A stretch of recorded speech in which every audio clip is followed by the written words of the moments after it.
Y'all hear that noise? That is a bridge troll. It's been about a year ago at this point that I first found out that the bridge troll exists. So we were walking across the bridge one day and that terrible noise started playing. It sounds like an animal is being hurt or something like that.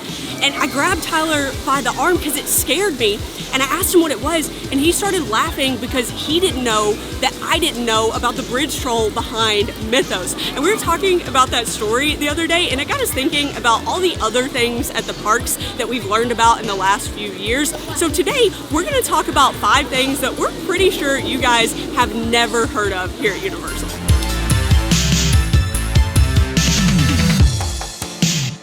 You may have seen these before. This is a single-use express pass that Universal gives out sometimes when you experience an inconvenience in the park. So if a ride breaks down while you're on it, they may hand you this express pass to let you go ride something else.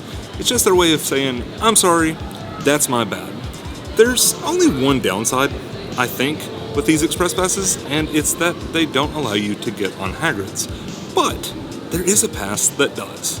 Honestly, you've probably never even seen one of these before. This is actually the first one that we've ever had, and we didn't even earn it, I guess. A friend of the channel sent it to us, so thank you. This is basically pure gold, because this is the express pass, the single-use express pass, that allows you to ride Hagrid's. It's called a Ruby Express Pass. We call them Rubius because it lets you ride Hagrid's, and we think it's the only thing that you should waste them on. You can ride anything with them, almost anything. But we think if you don't use them on Hagrid's, you've wasted them. You know how we said the other pass you get if there's an inconvenience? They hand out rubies when you've had an issue. We were actually gonna ride Hagrid's today with our Rubiuses, but it's on weather delay. Yeah. It is super windy. It's one of the windiest days that I think I've ever been at the parks. Yeah, it's wild. It's crazy windy. But the Velocicoaster's running. You can kind of hear it behind us. So we asked, and it's because all the trees. Yeah. So essentially, the Forbidden Forest keeps you from riding Hagrid's when it's windy. We kind of alluded to the fact that you couldn't ride everything, and the only thing that you can't ride with the Rubius passes is Pteranodon flyers.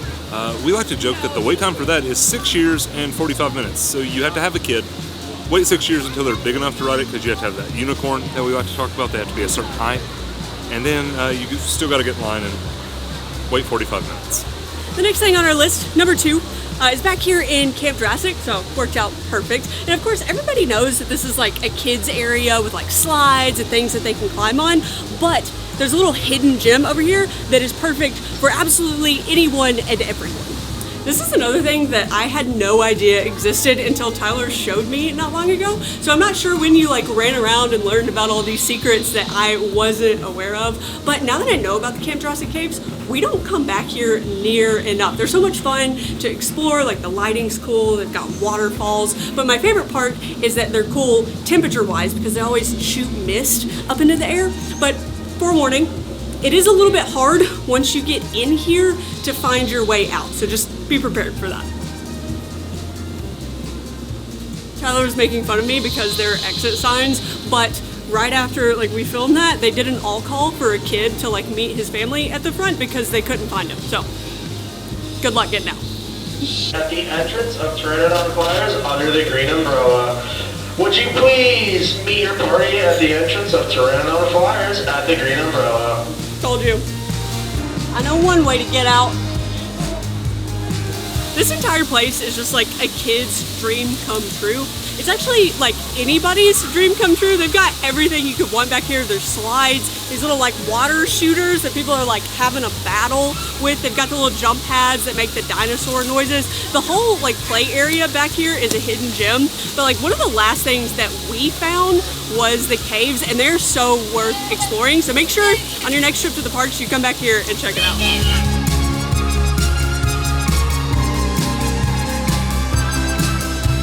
Did you know you can get Dole Whip at Universal?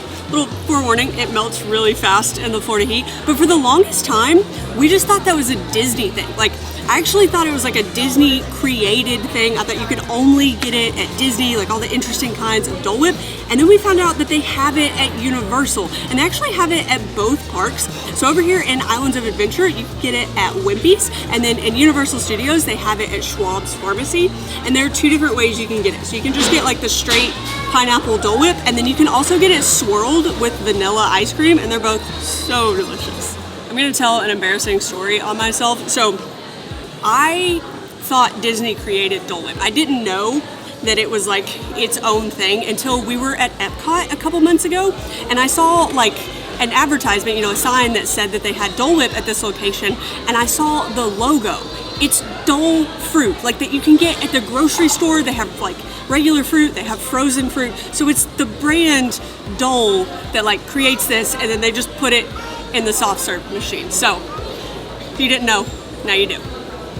I love that Universal even offers the Dole Whip because it's something that's so ingrained in the Disney experience. Like I can only imagine if Tyler and I were still traveling down from Tennessee and we took a trip to Disney, Tyler would absolutely miss butterbeer so much. Like being in Orlando and not getting butterbeer would be traumatic to say the least. So if Disney had something that was basically butterbeer, it would absolutely make his trip. So the fact that like Disney people can have that experience is amazing. But we are having to backtrack just a little bit.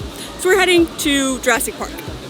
Did you know that you can name stuff here at Universal? And I mean officially. The way that we name stuff like Rubius's, that's not official, or the way that we have names for all the statues over at Seuss Landing, like nicknames. We don't actually have nicknames, but you can actually name stuff.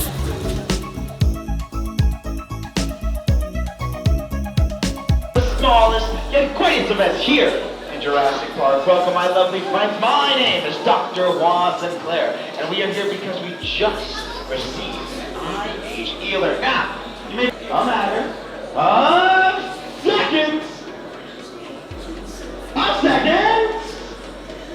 All right, is you a little shy? That's all right. That's all right. We all get creative with names. So, my friend has helped me identify her. Have you ever named a dinosaur before? Never, for never, ever. You promise. Pinky promise. You sure? Where's your pinky? I don't see it. There it is. All right, my friend. So, why don't you help me out and solve this dilemma? What should we name her? What do we think? Barry. Barry? Now that sounds extravagant. My friend, put your hands together for Barry the Velociraptor! All right. And since you've gotten the privilege to name one of her one. That was actually really cool. That timed up well. We have never seen that before. We knew it existed, but I've always kind of wanted to see it. It looks pretty realistic. It's a lot of fun. So downstairs in the Discovery Center, there's a nursery. There's a bunch of eggs, and I don't know if it's at random times, I don't know if it's set times, but some of the eggs will hatch, or one of the eggs will hatch, and they generally pick someone to name the dinosaur. Typically they pick kids, because we didn't get picked, but once you name the dinosaur, there's another person who has a certificate, they write the name down, and apparently they keep like a database of those. So say you wanted to name your dinosaur Stinky Steve, Stinky Steve the Stegosaurus. You would have Stinky Steve, and obviously that's probably a really popular name for a Stegosaurus, so you'd have to come back and tell them when you named them. But apparently there's a database where you can come back and like see how old it is. So 5 years ago you come down here and name one, you can bring the certificate back or just go in and check on it and see how your dinosaur's doing. Stinky Steve, huh? Like Tyler said, there are multiple things that you can name at the parks, but the other one that we're going to talk about is over in studios. So as we were doing research for this video, we came across a couple of things that we were super excited to include, but we came to the parks to vet them and they turned out to not be true, which was a bummer. But it got us thinking, like we're curious if you guys have ever had an experience that is the same, like if you've ever heard something that, you know, we do at the parks or something like that, or even if there's something that's like widely thought of to be true that's just not, let us know in the comments down below, because if there's a bunch of them, we might even end up doing a video about something like that.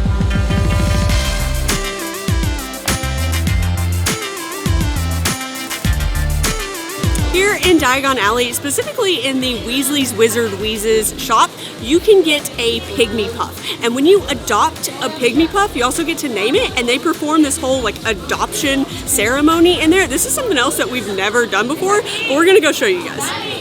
Okay, ready? Are you I'm ready. I'm ready. I'm ready. All right.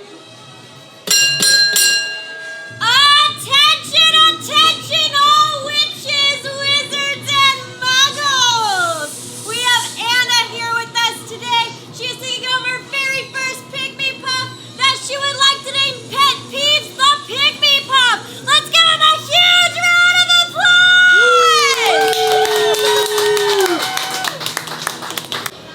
Not to be dramatic. Okay, this is probably a little bit dramatic, but that's the best thing that has ever happened. That team member was amazing. We're about to give her like a UO fist bump on Twitter because she knocked it out of the park.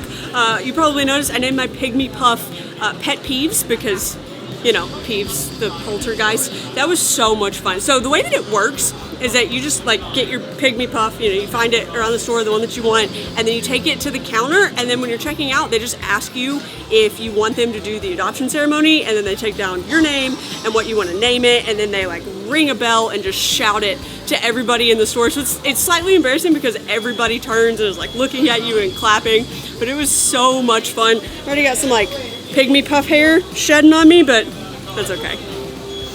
Between the dog hair that we just constantly have on us. If you ever meet us in the parks, just please don't judge the dog hair because You can't help we it. can't get rid of it. They shed all the time.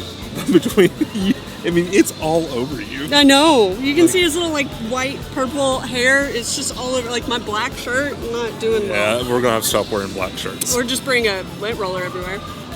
What is it, a sticky buddy? What was it? You know the you know. Pet Peeves is just going to have to crash this one. But this one is more geared towards children, or at least the parents of children. So if you've ever visited a theme park with a kid, you've probably had the terrible experience of getting in line for an attraction and then learning at the last minute that your kid is not quite tall enough to get on. And we get it, it's safety measures and that's how it should be, but it's still really upsetting for the family and the kid in particular. So Universal has a system that they use to kind of rectify this to some degree. So what they do is they have what's called height return certificates. So this right here is one for Revenge of the Mummy. And so what you do is, if you're in that situation, you can ask for this height return certificate and they'll give you one, they'll put your kid's name on it. And then once your kid is actually tall enough to go on the attraction, you can bring this certificate back and it acts as an express pass for you and your family to go on the exact same ride. So it's kind of like a little surprise to turn like a bad situation around. When you go to redeem this certificate, it is good for the child and up to 5 family members. And I believe if you ask them, they'll even let you keep it as like a little souvenir because it'll have your kid's name on it. I would assume that they put some kind of like mark on it to denote that like it's been used. Yeah, you're not getting like an infinite express pass. But we did have a similar experience with our little nephew. Oh yeah. When he came for Hagrid's. Yes. They thought he was tall enough. Mm-hmm. They got him out front and they measured him and they let him go through. Yeah, they said he was I forgot good. about that. And he got all the way into the queue. Yeah. And right before you get on the ride of Hagrid's, they remeasure. Yeah, they do that on like all rides before. And it's for safety. And we totally get it. But they didn't think he was quite tall. Yeah.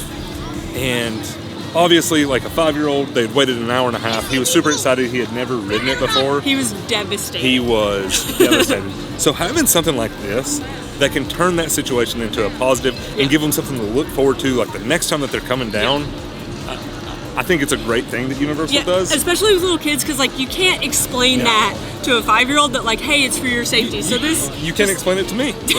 It just kind of like fixes it. Another incredible and gorgeous day at the parks. Yes. Today has been absolutely wonderful as far as weather goes. Thanks for hanging out, guys. Leave us a comment down below and let us know how many of these things you had heard about previously. And if you want to check out some of the mistakes that you might be making when you visit the parks, check out this video right up here. But thanks for hanging out, and we will see you guys in the next one. Bye. Bye.